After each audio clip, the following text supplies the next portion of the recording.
অযোধ্যায় এই মুহূর্তে ঠিক কি চলছে আমরা কথা বলবো। আমাদের প্রতিনিধি রাজীব এই মুহূর্তে আমাদের সঙ্গে রয়েছেন একেবারে সরাসরি। রাজীব, আজকে সারাদিন ধরে বিভিন্ন রকম আচার অনুষ্ঠান যেটা গত 16 তারিখ থেকে চলছে এবং আজকে উত্তরপ্রদেশের মুখ্যমন্ত্রী যোগী আদিত্যনাথ গোটা পরিস্থিতি সরেজমিনে এবং তার একটি বৈঠকও রয়েছে এই পুরো পরিস্থিতি নিয়ে।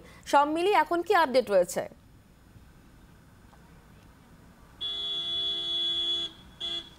দেখো, আর মাত্র হাতে দুদিন, অতএব তৎপরতা একেবারে তুঙ্গে পৌঁছেছে, এটা নিয়ে বলার অপেক্ষা রাখে না। তার কারণ এই কর্মসূচি বা এই অনুষ্ঠান, রাম মন্দিরের উদ্বোধন, দেশে এ যাবৎকালের সব থেকে বড় একটা অনুষ্ঠান হতে চলেছে। সেখানে একেবারে সম্পূর্ণ বলিউড উঠে চলে আসছে। প্রধানমন্ত্রী নরেন্দ্র মোদী নিজে থাকবেন, তামাম যারা বড় শিল্পপতি তাদের আমন্ত্রণ জানানো হয়েছে, যারা বিখ্যাত ব্যক্তি তাদের জানানো হয়েছে। দেশ বিদেশের যেহেতু অতিথিরা আসছেন, সেই জন্য এই অনুষ্ঠানকে ঘিরে উদ্দীপনা উন্মাদনা রয়েছে। আর রামের নামে যে একটা মানুষের মধ্যে যে ভাবাবেগ, সেটা কিন্তু এখানে স্পষ্টতই দেখা যাচ্ছে। রাস্তায় রাস্তায় এখনও পর্যন্ত সেই সকাল থেকে আমরা ঘুরছি, যেখানেই যাচ্ছি সেখানেই একই ছবি, জয় শ্রীরাম, রামময় বলা যেতে পারে পরিস্থিতিটা। এবং কারো কপালে জয় শ্রীরাম লেখা, কারো গালে জয় শ্রীরাম লেখা, কেউ হাতে উল্কি করছেন। জয় শ্রীরামময় পুরো অযোধ্যা।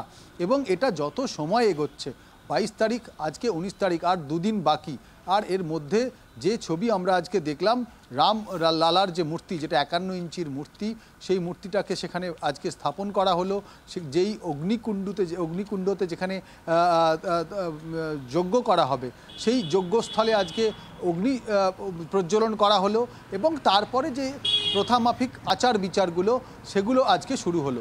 এই যে সামগ্রিক প্রক্রিয়াটা, এর মধ্যে রয়েছে যেটা হলো যে অনেক মানুষের সমাগম এবং ভক্তদের সমাগম এবং আয়োজনের যদি তোমাকে আমি বলি, যে যেমনটা আমরা বলছিলাম যে ফুলে একদম সাজিয়ে দেওয়া হচ্ছে। কলকাতা থেকে ফুল আসছে, বিদেশ থেকে ফুল আসছে। এই থাইল্যান্ড থেকে কিছু ফুল আনা হয়েছে, বিশেষ ধরনের ফুল। কলকাতা থেকে গাঁদা ফুল এসেছে, সেই ফুলে সেজে উঠছে অযোধ্যা। কলকাতার শিল্পীরা অযোধ্যার বিভিন্ন জায়গার সৌন্দর্যায়নে কাজ করছেন এবং বাঙালি শিল্পী তিনি তৈরি করছেন যে কথাকুঞ্জের, যে রামায়ণের 100টি খণ্ডের বিভিন্ন খণ্ড তুলে ধরবেন, তার চিত্র তৈরি করছেন। এবং এই অযোধ্যারই বিভিন্ন প্রান্তে যে দোকানপাট তৈরি হচ্ছে, সেগুলি যেভাবে সুন্দরভাবে তৈরি হচ্ছে।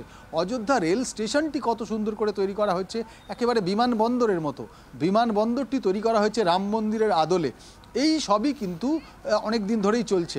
আর আজকে সকাল থেকে আমরা দেখলাম যেখানে কর সেবকরা রয়েছেন, সেখানে একটা আলাদা উন্মাদনা রয়েছে। সেই এলাকা দিয়ে যারাই যাচ্ছেন, সেখানে তারা স্লোগান দিচ্ছেন, জয় শ্রীরাম স্লোগান দিচ্ছেন। প্রত্যেকের এখানে তোমার চা এবং জলখাবার একেবারে বিনা পয়সায় বিতরণ করা হচ্ছে যারা আসছেন ভক্তকুল তাদের জন্য। অযোধ্যা শহরটাই যেন একটা রামের নেশায় মগ্ন হয়ে উঠেছে। এটাই কিন্তু আজকে সকাল থেকে এখনো পর্যন্ত এই ছবি ধরা পড়েছে। আর এখন যখন সন্ধে হচ্ছে, তখন যে এই রামপৌরি, সেই রামপৌরিতে এখন লেজার শো শুরু হচ্ছে, যেখানে আজকে যোগী আদিত্যনাথ রাজ্যের মুখ্যমন্ত্রী তিনি গেছিলেন। সেই রামপৌরিতে তিনি আজকে গিয়ে প্রথম যে ব্যাটারি চালিত, সৌরবিদ্যুৎ চালিত যে নৌকা, সেই নৌকা বিহার করেছেন। দেখো, অযোধ্যা শহরটাকে, এই রাম মন্দিরটাকে আলাদা করা সম্ভব হচ্ছে না। অযোধ্যা শহরের মধ্যে রাম মন্দির, আর রাম মন্দিরকে ঘিরে অযোধ্যার একেবারেই আমি গতকাল থেকে বলে আসছি, পুনর্জন্ম হয়েছে। তার কারণ এটি একটা বড় সড়ো পর্যটন কেন্দ্র হতে চলেছে। তেমনই সামগ্রিক অযোধ্যার এবং উত্তরপ্রদেশের আর্থসামাজিক যে পরিস্থিতি ছিল, যে এখানকার অযোধ্যাবাসীর যে আর্থসামাজিক অবস্থা ছিল, তার আরও উন্নয়ন ঘটবে। তার কারণ কেন্দ্রীয় সরকার, রাজ্য সরকার এবং এই রাম জন্মভূমি ট্রাস্ট, তাদের সকলের প্রচেষ্টায় অযোধ্যা আবার একেবারে নতুন রূপে দেখা দিচ্ছে। রাজীব, ধন্যবাদ।